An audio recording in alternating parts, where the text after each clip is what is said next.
깨닫게 한다라는 말씀을 나눌 텐데, 우리가 여기 써붙였어요.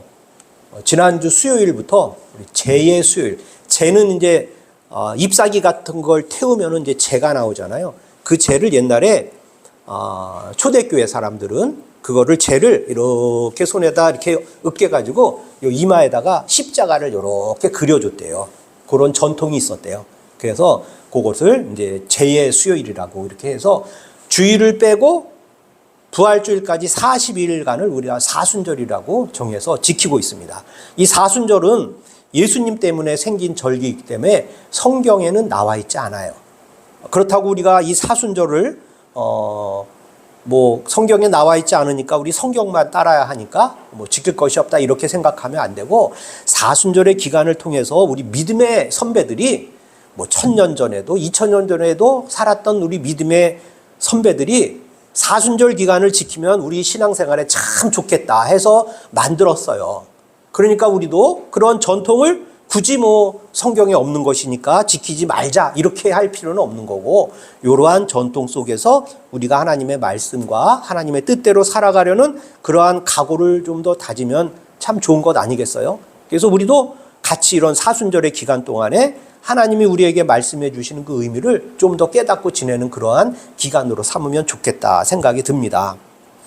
처음에 이 사순절을 앞두고, 원래 이 사순절은 모든 기독교인들이 지키는 절기가 아니었다고 합니다. 왜냐하면 옛날에는 교회가 세례식을 베풀 때 부활주일 날 세례식을 베풀었어요. 그래서 세례를 받을 사람을 미리 이제 대충 선발을 하잖아요. 그러고 나서 세례를 주기 위해서 세례를 부활주일 날 주는데, 그냥 덜커덕 나 세례 받을게요 이렇게 말한다고 세례를 주면은 좀 그렇잖아요.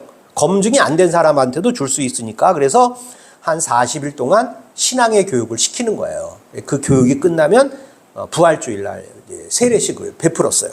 그런데 사람들이 옆에서 보니까 너무 좋아 보이는 거예요. 아니 우리는 미리 세례를 받았는데, 세례 안 받은 분들은 부활주일을 40일 전부터 신앙적인 교육도 받고 기도도 하고 말씀도 막 배우고 하는 것이 너무 좋으니까, 그럼 그 세례 받을 사람만 이런 걸 할 필요가 뭐가 있어요? 우리도 같이 합시다 해가지고 이 사순절이라는 절기가 이제 정해지기 시작해서 모든 교회가 이 사순절을 지키도록 교회의 전통이 이것을 받아들였어요. 그래서 모든 교회는 325년도, 올해가 2026년이잖아요. 그러니까 325년도면 지금부터 1700년 전, 1700년 전이면은 박수님, 권사님, 할아버지의 할아버지도 세상에 없을 때, 지금부터 1700년 전에 사람들이 그 교회의 목사님들 그런 분들이 모여서 이거 니케아 공의회라는 곳에서 이것을 우리 교회의 전통으로 받아들여 섬기자 해서 만들어 놓은 게 사순절입니다. 여러분, 사순절하면 제일 먼저 생각나는 게 뭐가 생각나죠? 저는 금식이 생각나요. 사순절에 어떤 분은 40일 금식도 하고, 이게 어려우면 마지막 고난 중간에 그 일주일만이라도 우리가 예수님처럼 고난을 겪어야 된다 해가지고 밥을 안 먹고 금식하면서 하나님 앞에 기도하는 그런 모습들이 생각이 나요. 그런데 이 사순절은요, 그런 예수님의 고통, 우리를 위해서 십자가에 못 박혀 돌아가신 예수님의 고통을 기억하는 것도 하나의 의미가 될 수 있어요. 그런데 더 중요한 건 뭐냐면, 이 사순절의 기간 동안에 우리 예수님께서 사람과 똑같이 사탄 마귀의 시험을 받고 그 시험을 물리쳤다는 승리의 기간이 이 사순절의 의미에 담겨져 있는 거예요. 그러니까 사순절은 무조건 나 금식하고 예수님처럼 십자가에 못 박히는 것처럼 막 어디 나라 가면 여기다가 막 이렇게 피를 흘리는 그런 거 하는 나라도 있어요. 그런 거가 목적이 아니라 우리의 삶 속에서 나와 똑같이 시험을 받고 유혹을 받는 예수님이 마귀 사탄을 물리쳤는데 무엇으로 물리쳤냐면 하나님의 말씀으로 물리쳤거든요. 그러니까 우리도 하나님의 말씀으로 무장을 해서 우리의 영을 아주 말씀으로 영적 무장을 해서 우리를 유혹하는 사탄 마귀의 유혹을 우리가 물리치고 예수님과 같이 승리의 삶을 살아가는 것을 같이 우리 동행하며 살아가자라는 그 결단의 의미가 이 사순절에 꽉 담겨져 있는 거예요. 그러니까 우리는 이 기간을 말씀을 더 사모하고 하나님의 말씀을 그냥 하는 것보다 우리 주일날 말씀 한 절씩 꼭 외우는데 이것도 힘들잖아요. 그런데 이것이 어느 순간 나의 인생에 여러 가지 예기치 못한 곤란과 시련과 슬픔, 그런 환경이 찾아올 때 내가 외웠던 이 말씀의 한 구절을 가지고 그 상황을 이겨내는 힘으로 우리가 삼을 수 있다는 거예요. 그러니까 그런 의미가 담겨져 있는 것을 우리가 잘 기억하고 사순절의 기간들을 보내야 될 줄 믿습니다. 그리고 또 하나는 뭐냐 하면요, 이 사순절은 사도 바울은 두 아담이라는 말을 써요. 첫 번째 아담은 하나님이 창조하신 그 아담, 두 번째 아담은 예수 그리스도를 얘기해요. 저는 신학을 공부하면서 아니 어떻게 감히 예수님을 하나님이 만들었다가 에덴 동산에서 사탄 마귀의 유혹을 받아서 그 선과악을 알게 하는 그 열매를 먹고 세상에서 쫓겨난 그 아담하고 첫 번째 아담, 두 번째 아담이라고 이렇게 비교할 수 있을까라고 저는 어려서부터 그런 생각을 가지고 있었어요. 아니 어떻게 예수님을 감히 죄를 세상 속에 들여온 첫 번째 죄를 범한 아담과 같은 이렇게 반열에 올려놓고 예수님을 이야기할 수 있을까? 사도 바울 이분이 정말 이게 성경을 제대로 기록하고 말씀을 알려주신 사람인가라는 생각을 가지고 있었거든요. 그런데 시간이 지나면서 이제 그 말씀의 뜻을 기록한 여러 가지 책들을 보고 하면서 거기에 이제 담겨져 있는 뜻을 깨닫게 됐는데 뭐냐면 아담은 인류의 시작이에요. 모든 세상의 출발은 아담으로부터 출발했어요. 그런데 아담이 선악과를 먹고 죄를 범했단 말이에요. 그러면 세상의 죄의 출발은 아담이라는 사람이에요. 하나님이 만든 아담이 세상의 죄의 출발이에요. 자, 그런데 두 번째 아담을 예수 그리스도라고 하는 것은 예수 그리스도는 또 새로운 출발이에요. 예수 그리스도가 또 새로운 출발이라는 것은 무엇을 의미하냐 하냐면 죄 속에 살아가며 죄악 속에서 영원 형벌을 받을 수밖에 없는 우리들을 예수 그리스도께서 예수 그리스도를 믿으면 죽지 않는 영원한 생명의 삶으로 인도하여 나아가겠다는 새로운 출발이 바로 예수 그리스도라는 거예요. 그래서 첫 번째 아담, 두 번째 아담이라는 표현으로 사도 바울이 아담과 예수 그리스도를 성경에서 표현을 한 거예요. 그러니까 우리가 오해하지 말고 이 말씀을 들어야 돼요. 첫 번째 아담은 인류의 시작이었는데 죄의 근원이 되었고, 예수 그리스도는 새로운 영생의 삶의 출발을 이루어 주시는 분이 예수 그리스도다. 그래서 바로 사도 바울이 첫 번째 아담과 두 번째 아담을 성경에 기록한 거예요. 자, 이런 말씀을 들으면요, 사순절은 뭐냐 하면 아까도 잠시 언급드렸지만 사순절은 고통의 시간이 아닙니다. 사순절은 고통의 시간이 아니라 말씀으로, 하나님의 말씀으로 사탄 마귀의 유혹을 이기고 하나님께 더 나아가는 훈련의 시간이다라는 생각을 가지고 사순절을 보내야 돼요. 그러면 훈련받는 사람이 게으르면 되겠어요? 안 되겠어요? 안 돼요. 훈련받는 사람은요, 주어진 훈련 시간 안에 열심히 훈련을 해야 맡겨준 그러한 기능들을 잘 자기가 배울 수 있는 거예요. 오늘 제가 말씀드리기는 저희도 사순절이 시작하는 제2의 수요일 날부터 제가 우리 카카오톡 방에다가 그 사순절 묵상을 할 수 있는 그 글을 제가 퍼다가 거기다가 계속 올려주고 있거든요. 주일날은 왜 안 오지라고 하지 마시고 주일날은 원래 사순절에서 빠지는 날이라 안 가는 거예요. 그러니까 가로 그 보내드리는 글을 좀 이렇게 누르면 손가락으로 이렇게 늘리면 스마트폰으로 큰 글씨로 다 볼 수 있어요. 잠깐 읽는데 한 1분 정도밖에 안 걸리거든요. 그런 걸 잘 읽어서 내가 40일 동안 한번 하나님의 말씀을 한번 훈련해서 말씀을 한번 잘 기억하자. 그런 각오를 하시는 여러분이 되시길 바라겠습니다. 자, 오늘 말씀 들어보면 이 사순절의 첫 번째 날을요, 그 천주교나 그 다른 그 교단에서는 이것을 인보카빗이라는 단어를 사용했는데요. 이거는 라틴어인데 로마 사람들이 옛날에 카톨릭 사람들만 하나님을 믿었잖아요. 그때 쓰던 말이 사순절의 첫 번째 주일의 이름을 인보카빗이라고 우리가 하자라고 정했대요. 그게 무슨 말이냐면 그가 나를 부를 것이다. 그가 나를 부를 것이다. 그가는 누구냐면요, 하나님이 아니라 우리들이요. 우리들이 하나님을 부를 것이다. 이게 첫 번째 이 사순절의 날을 출발하면서 우리는 하나님을 부르는 마음을 가지고 이 세상을 살아가겠다는 그런 결단을 할 수 있는 그런 각오가 있어야 돼요. 사순절은 우리가 하나님을 부를 때 하나님께 우리에게 응답하신다는 그 마음을 가지고 하나님께 나아가는 출발점이 되는 거예요. 여러분, 우리가 하나님을 간절히 부를 때는 어떤 때 하나님을 부르나요? 편하고요. 모든 문제가 잘 풀려갈 때 우리들은 대부분 하나님을 잘 찾지 않습니다. 그런데 어떤 때 많이 찾아요? 인생에 갑자기 문제들이 생기고 형편이 어려운 상황이 막 찾아오고 내가 하는 모든 일들이 막 꼬여가서 정신을 차릴 수가 없어요. 그때 우리는 주로 하나님을 찾아요. 하나님께 도움의 손길을 받기 위해서. 그 도움의 손길을 받기 위해서 하나님 앞으로 나아가 하나님을 부르는 것이 이 사순절의 출발이라는 것을 보면은 사순절에 우리가 배워야 될 것은 하나님을 부르는 것, 하나님께 호소하는 것, 하나님께 기도하는 마음으로 내가 하나님 앞에 무릎 꿇자라는 이런 결단을 하나님 앞에 할 줄 알아야 되는 거예요.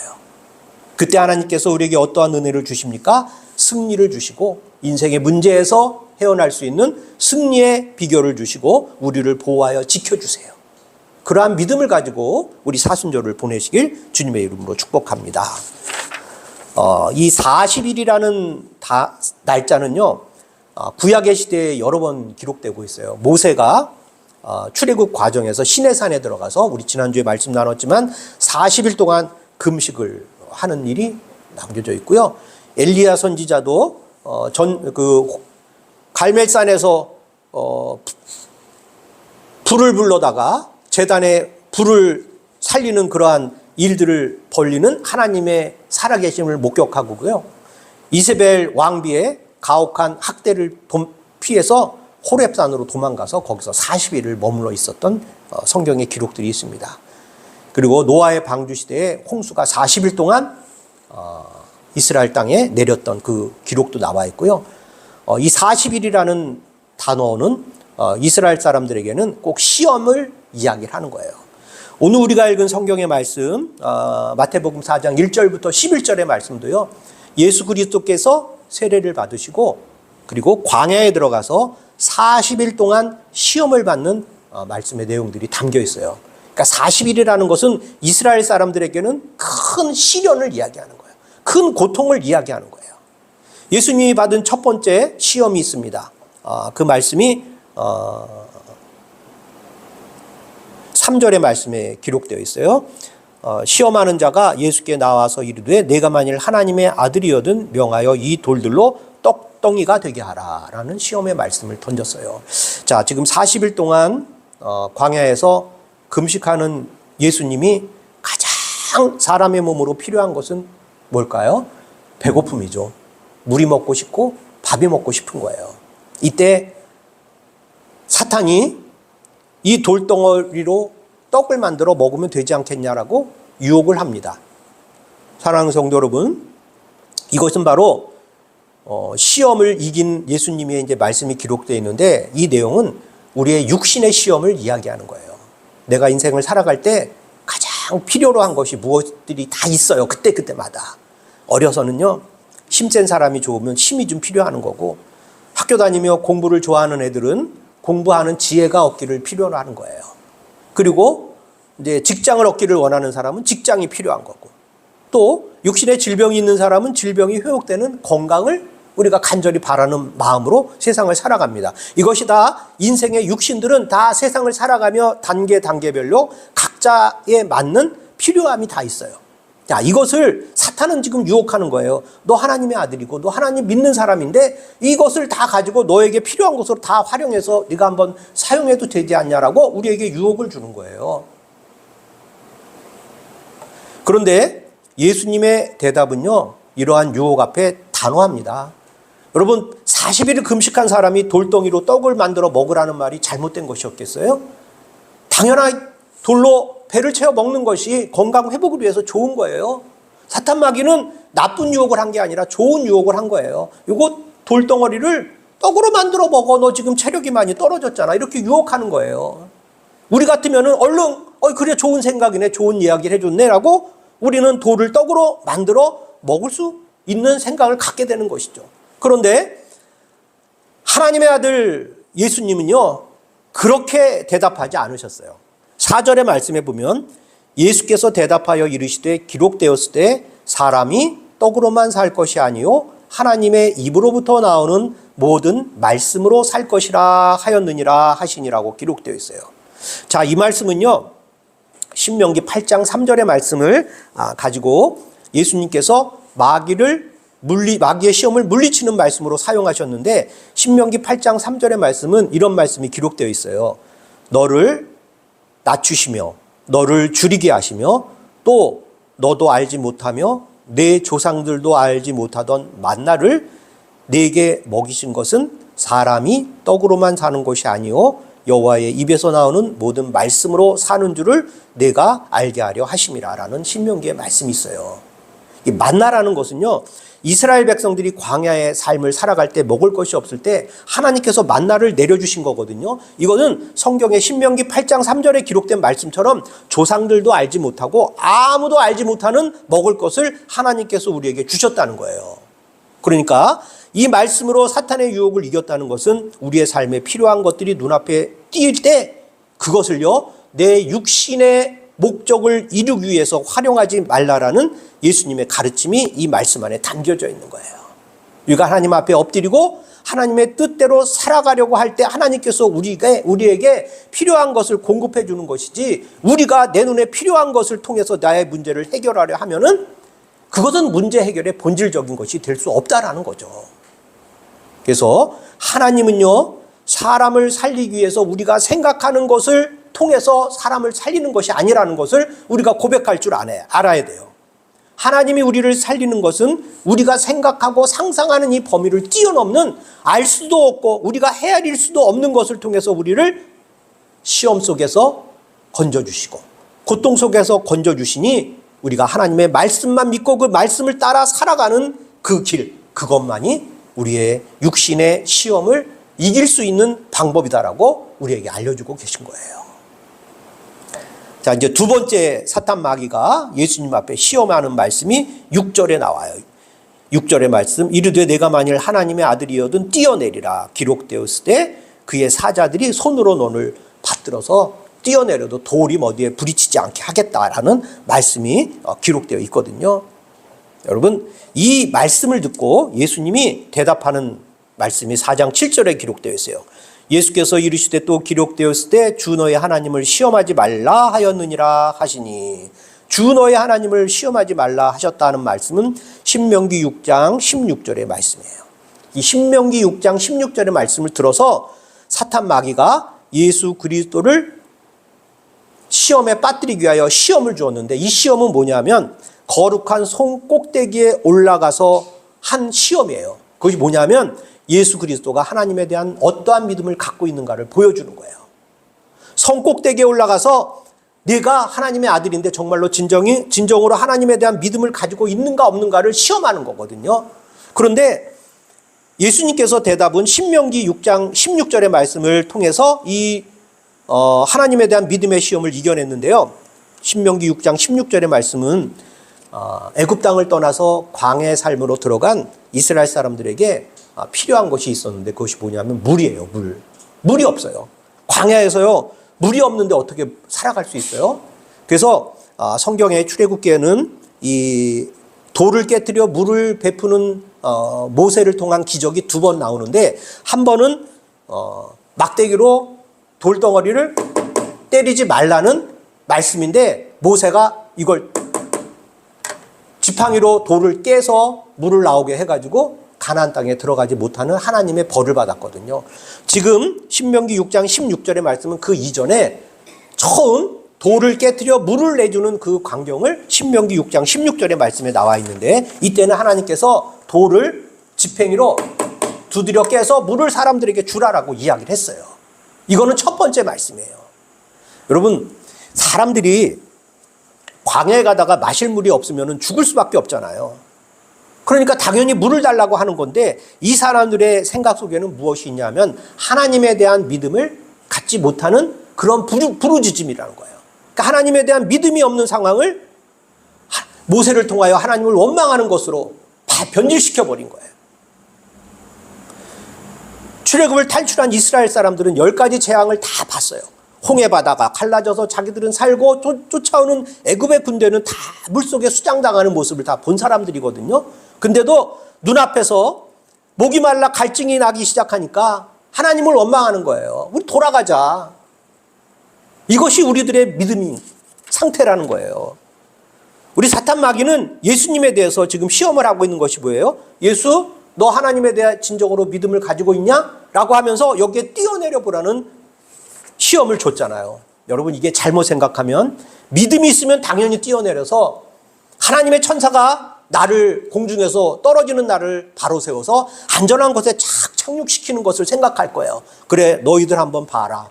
내가 얼마나 하나님을 믿는데 죽으면 죽으리라 하고 내가 그냥 꼭대기에서 푹 떨어졌어요. 이것을 보여주는 마음이 얼마나 많이 있었겠어요. 하나님은요, 그런데 이러한 것을 원하지 않고 있는 거예요.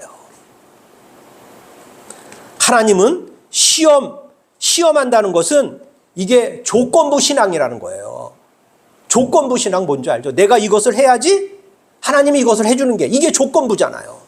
그러니까 이스라엘 사람들은 우리가 이만큼 이렇게 하나님을 믿고 살아온 삶을 여태까지 출애굽의 과정 속에서 어렵게 살아가고 있는데 하나님 뭐 해주고 계십니까? 라고 지금 항변하고 있는 것이 이 예수님께서 신명기 6장 16절의 말씀으로 예를 들어 사탄 마귀를 물리친 말씀의 뜻에 담겨져 있는 거예요.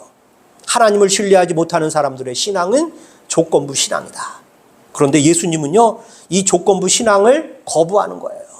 내가 사탄의 시험 앞에 그렇게 할 필요조차 없이 나는 하나님을 완벽하게 믿고 있기 때문에 뛰어내릴 필요도 없이 하나님은 나를 지켜주시고 보호해 주실 것이다라는 이 절대적인 신뢰감을 갖고 있었기 때문에 사탄 마귀의 유혹에 넘어갈 필요가 없는 거예요.